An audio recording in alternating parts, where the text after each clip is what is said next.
Okay, so in continuation of okay, thank you, Rose. Of our discussion regarding the prelim modules, which is on botanical classification, we're going to discuss at this point the different classification and nomenclature of vegetables. So we'll just have a simple definition of vegetables. But by the way, before we proceed, as you remember, the last two topics before maybe before I proceed with the food classification next time, because in our midterm, our next topic would be vegetable production. So this is in continuation as well as introduction to the next na topic. But before I proceed further with our midterm, I will go back to the photosynthesis and also respiration, by next meeting. So as for now, I want to discuss about vegetable classification. So when we say vegetable, it is actually comes from the Latin word vegetabilis, which means animated, and vegetari, which means enliven, and also vegetos, which means active. And it's also therefore refers to the process of plant growing. That's why it is actually that's why it's called enliven, active, animated. And this was actually the first word which is associated with ag farming or agriculture or plant production and recorded in English in the 15th century. So it is actually applied to any plant. So regardless kung anong type of plant siya, whether fruits ba siya or grasses, so actually they call them all as vegetables. So that's how history is. So next is the vegetables by countries of origin. So actually, as we have mentioned this already before, but although when we say origin, it is not actually very very specific or strictly this is strictly not standard, unlike the botanical classification, because when we say standard, it is agreed by international countries. But for this case, when we say origin, so they just claim, but this is still debatable. But although some may agree because of the evidences, but then this is not really scientifically and or standard agreement among all nations. But then somehow they claim that like watermelon and okra, they came from Africa. And when we say broad bean, lettuce, muskmelon, and so on, they come all from Asia. While bush bean, cucumber, and so on, as you can see, they came from Central and South America also. So they're claiming that. In fact, they also claim that cucumber also came from Asia. So these are just claims, and it's not really strictly true, but it's just kanang sabi-sabi nila or hearsays, And from Europe and Asia are asparagus, Chinese cabbage, watercress, o yung ating kangkong, horseradish, or malunggay, cauliflower, and carrots. And from Europe are beets, pole beans, celery, and so on. And North America are the Jerusalem artichoke, summer squash, and from New Zealand are the spinach. So these are somehow some of the origins, but we will be also presenting to you some of the fruits and vegetables that are one by one, So again, we also have discussed this in advance about the horticultural classifications. So as we have discussed before, this can be leafy vegetables such as pechay, kangkong, mustard, cold crab or crucifers, and cabbage, cauliflower, broccoli for cold crabs and crucifers, and also roots and bulbs for sweet potato, white potato, onions, garlic, and ginger. So lahat yan ay roots and bulbs, no, under horticultural classification. We also have legumes or pulses.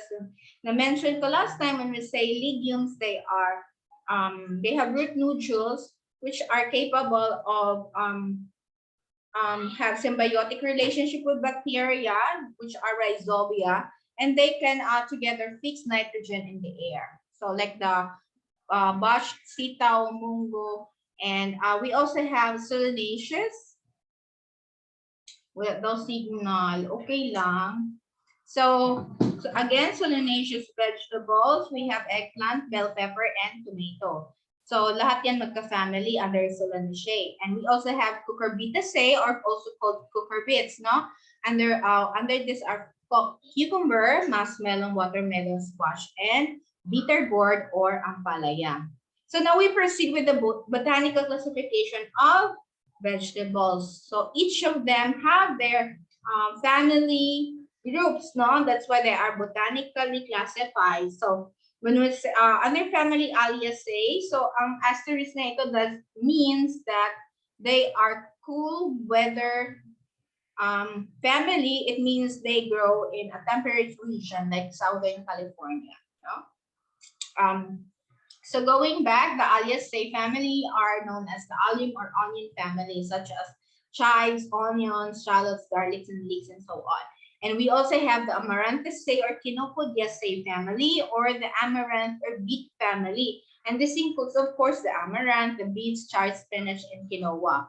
So I know you are not so familiar with all these vegetable names, but I'm going to give you some of the most widely and common na mga pictures of each vegetable, no? So before that, I think I need to again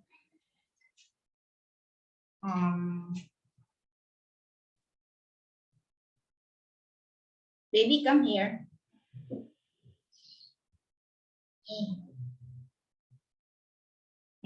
Na pictorial pa.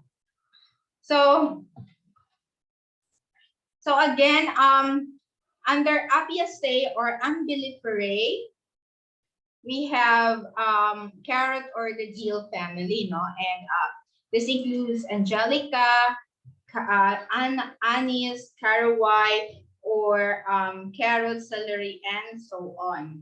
No?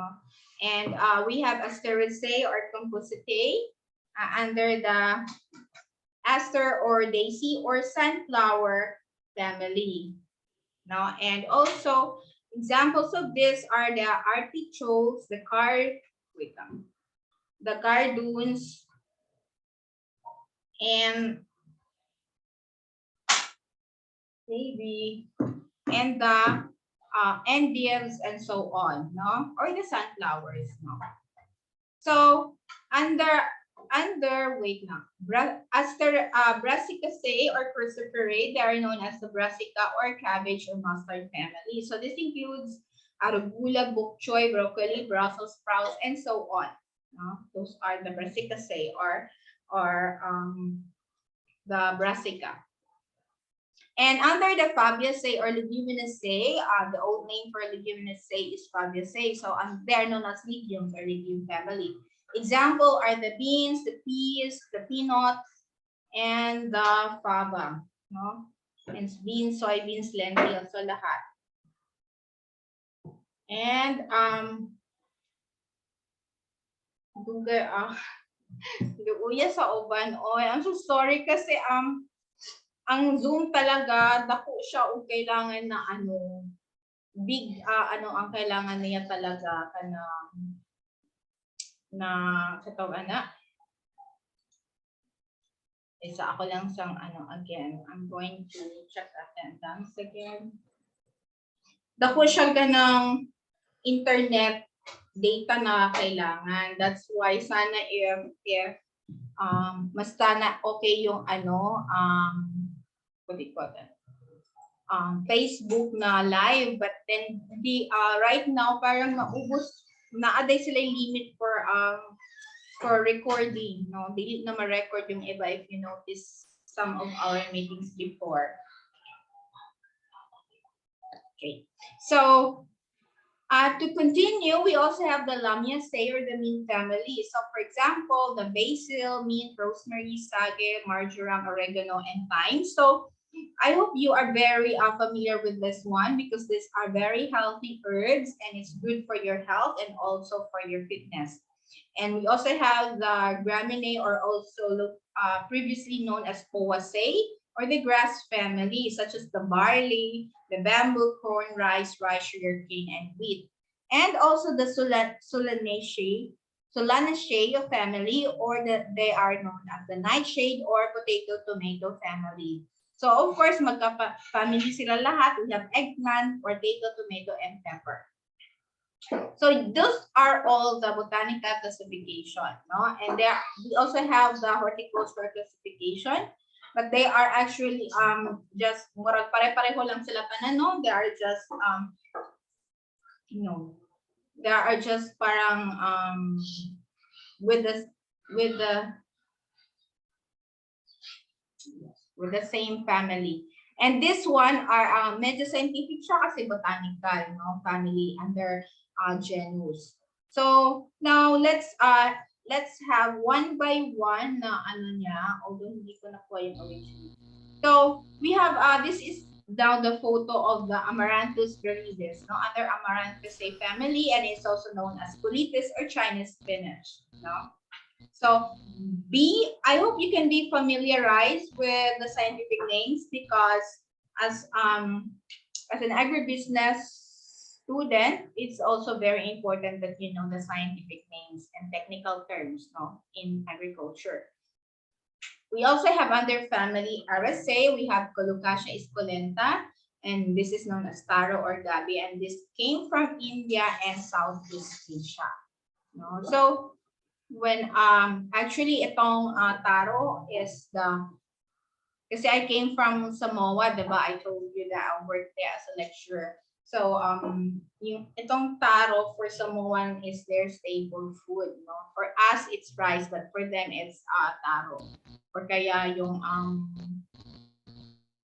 ano ba yun? I forgot.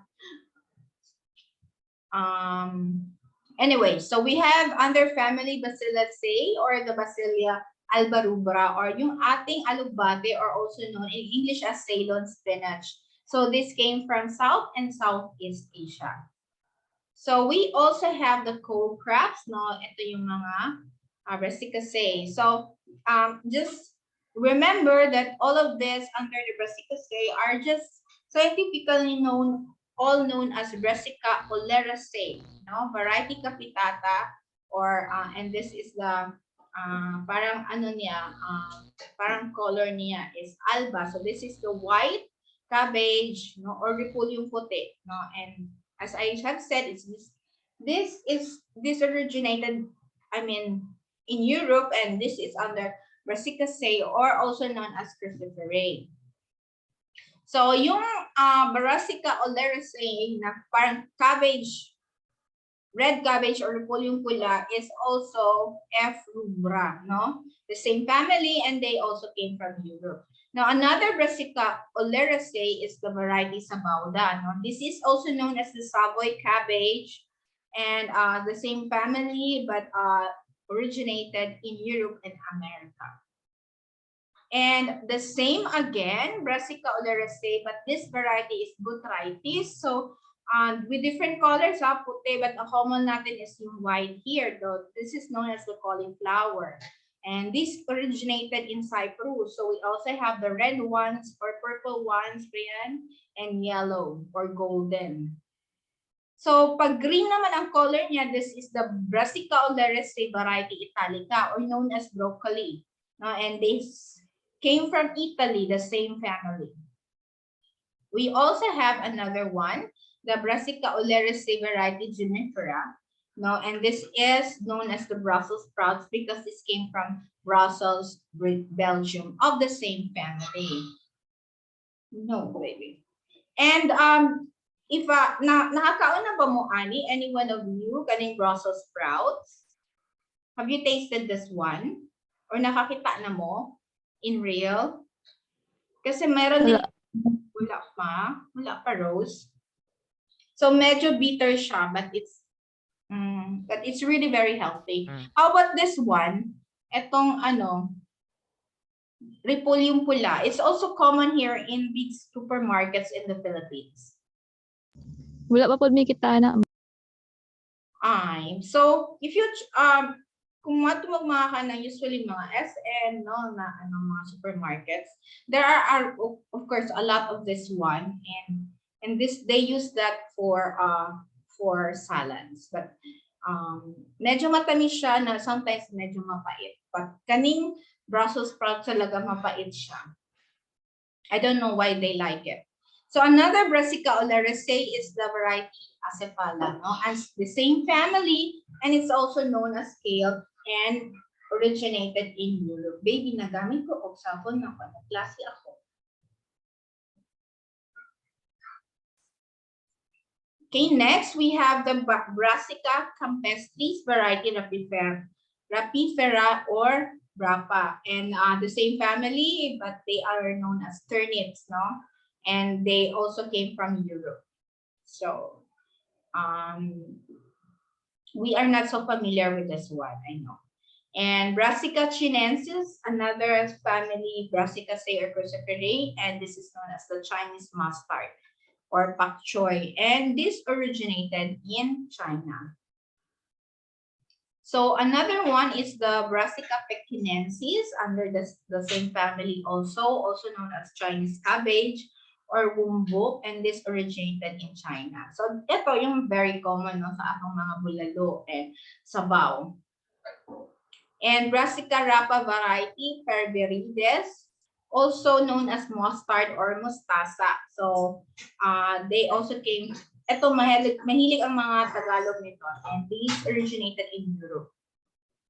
And we also have Raphanus sativus under the same family, also known as the radish or labanos, no? Sa ating kanang kinilaw. And this actually originated in Europe at saka Asia. So another one is the lettuce or lechugas from Egypt. It's scientifically known as Lactuca sativa under the family Compositae. So mukhaon mong lettuce, it's very healthy and it's good for diet. Kaso medyo lang siya no, makalon. High value vegetable kasi siya.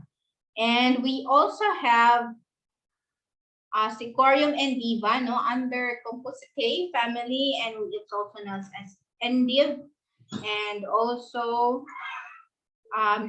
came from Mediterranean. So parang more on spices siya or flavoring.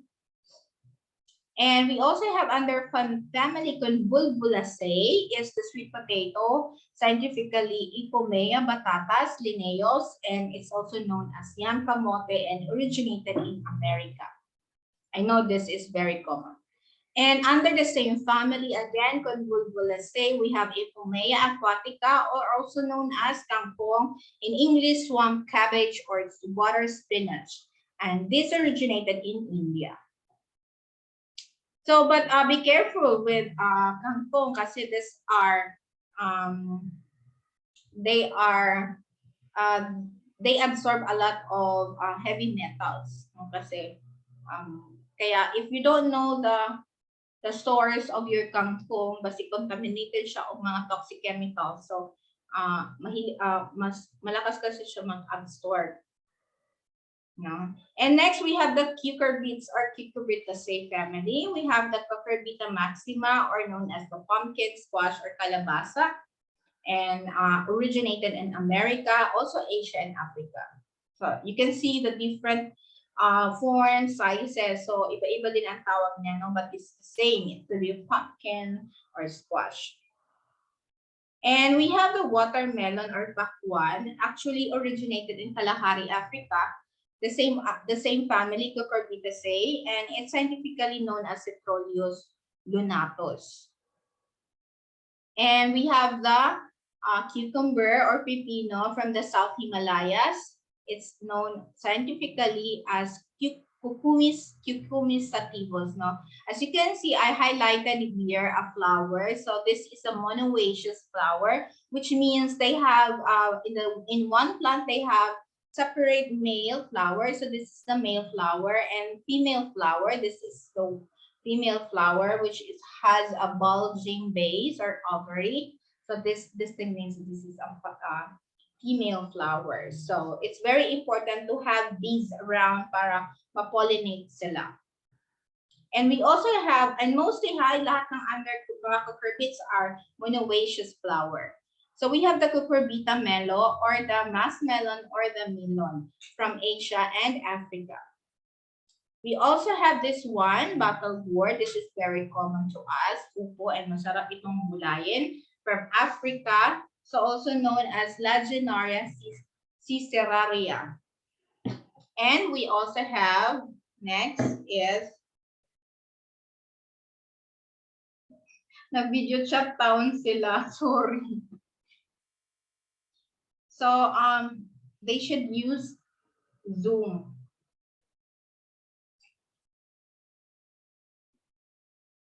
We also have Lufa acutangula. So, I know, ito yung ginagamit natin also for, sponge. At saka mahal ito, the angled lufa or patulang Tagalog from Southern Asia and India.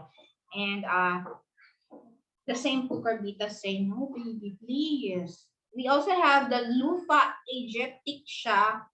aegyptiaca pala, and or cylindrica, depende sa form nila, no? Cylindrical siya, cylindrical.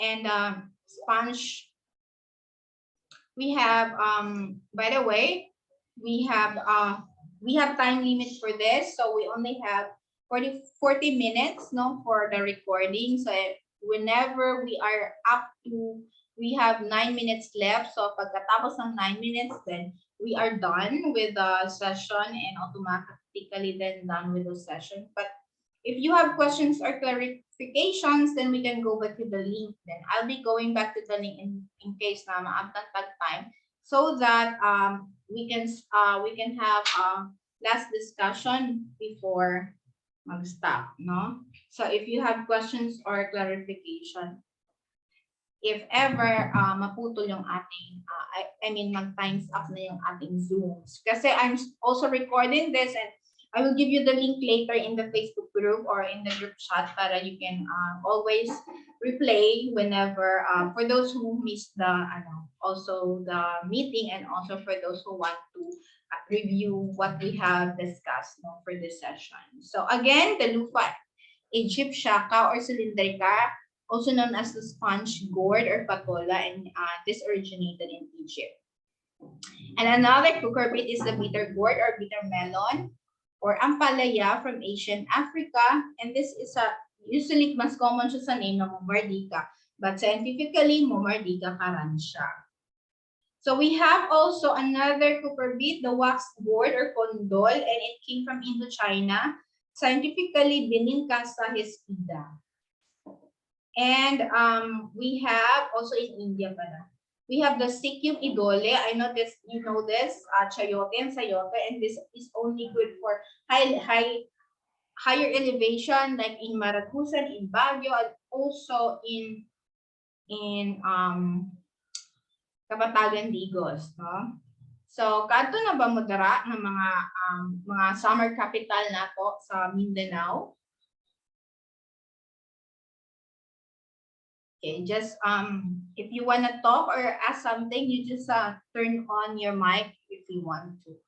So it's known as Sikkim idole, and it came from Mexico and Central America. And we also have, if you have seen this is also known as snake gourd kasi kamukha siya, para siyang ahas, no? And this is scientifically Trichosantes angina. And from the Indian subcontinent. So I have seen also this one, but somewhere in Cebu when we had our conference. But yes, Rose, you're raising your hand. Do you have any question? Wala, ma'am. Na imong tingog nawala. Wala, ma'am. Wala na tuyo, ma'am. So, wala akong tingog, Charles. Now it's Charles. Can you hear me or no? But maybe some say, mo siguro na signal, Charles. So again, kita naman ni Rose kaning snake board. Wala po kung kita na, ma'am. Okay, so bilisan ko lang. Okay, so but maybe you will see this later, no? Later pag who knows.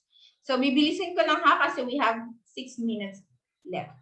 We have the lemongrass or tanglad from Malaysia under family Gramineae, Simbupugon cetratus. No? And we also have under still Gramineae, we have corn from tropical America. So madali lang siyang ma-memorize, Zea maize. No? For rice, Oryza sativa. And for corn, Zea maize. Bisa ba? We also have yung bamboo shoot natin or labong in Bisaya.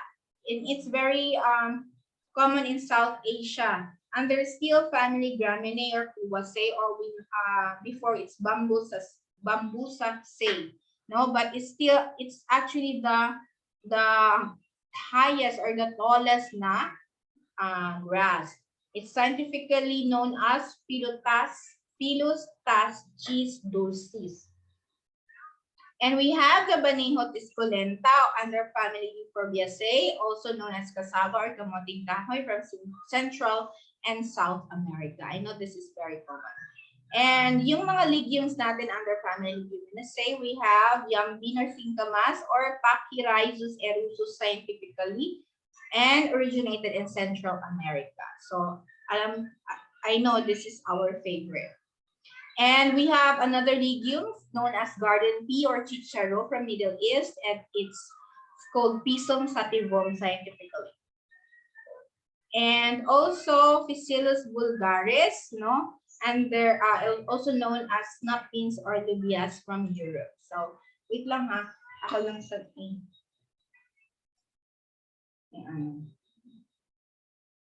okay. And also, another Physalis aureus, mung bean or mongo, and it came from India. So it's also one of my favorite vegetables. And Physalis lunatus or lima bean patani from Europe and America. I know this is very common. Kahanus kahas or pigeon pea or kadbios from Asia. Ito medyo dili kay parang sa mga Tagalog, no? Mahilig sila. So cowpea from China is also known as Vigna sinensis, the same family Leguminosae. Or Vigna unguiculata or species Cistipedalis. These are the yard-long bean or sitaw and originated in Southeast Asia. We have the Phosphocarpus tetragonolobus, no? Bean or Sigillias from New Guinea, somewhere in South Pacific. We have Sesbania grandifolia, Agathis sesbania, Katurai from India or Southeast Asia. And yung mga Liliaceae or Amaryllidaceae, we have the Allium cepa or the onion from Egypt. And we also have the Allium cepa variety aggregatum, kapag shallot or lasuna. And it originated from Asia. The same family, ito lahat ha, Liliaceae and Amaryllidaceae. And we have the Egyptian walking onion from Egypt. Of course, we have Allium cepa variety proliferum. So Allium cepa na sila tanan, ang variety lang ang kailangan.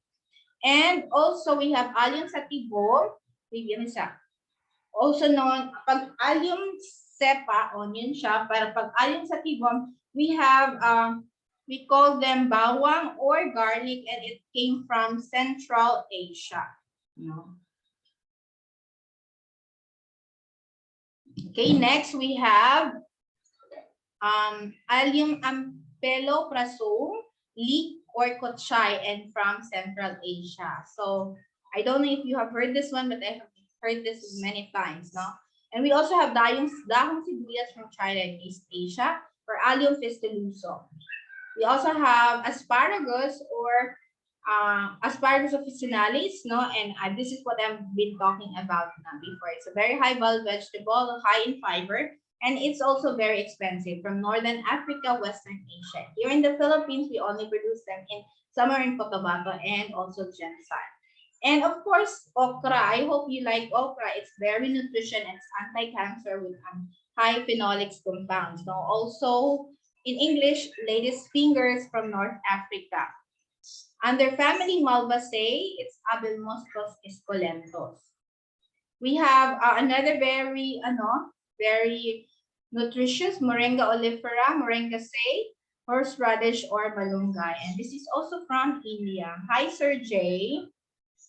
We also have the Musa species from family Musaceae. So itong puso ng saying or banana blossom, ating ginagulay, no, from Indo-Malaysian. And even indigenous in the Philippines. But we use only the male flower of the cardama plant. Yung ating mga Cavendish, hindi masyado, no? But pwede pa din siyang igulay pero medyo daghang siya tago. Less than 1 minute. We have solanaceous. So again, pag maputol ito, you just go back to the link. We have Solanum melongena, other family Solanaceae. So this is eggplant or talong from India. So notice na meron siya yung long at saka circle. Because Lycopersicum esculentus, tomato or tomato. You see, from Central and South America. And the sweet pepper or chili from America, Capsicum annuum variety lungum and variety grossum kapag medyo circle siya. And Capsicum frutescens, ito yung chili pepper, siling labuyo, napaka maanghang, no, from America. And we also have Solanum tuberosum, white potato, Irish potato, or patatas from Andes area land. So ito yung French fries natin. And we have the Quercus oletorius, family Tiliaceae. Ito yung saluyot or jute, no, from Bangladesh. It's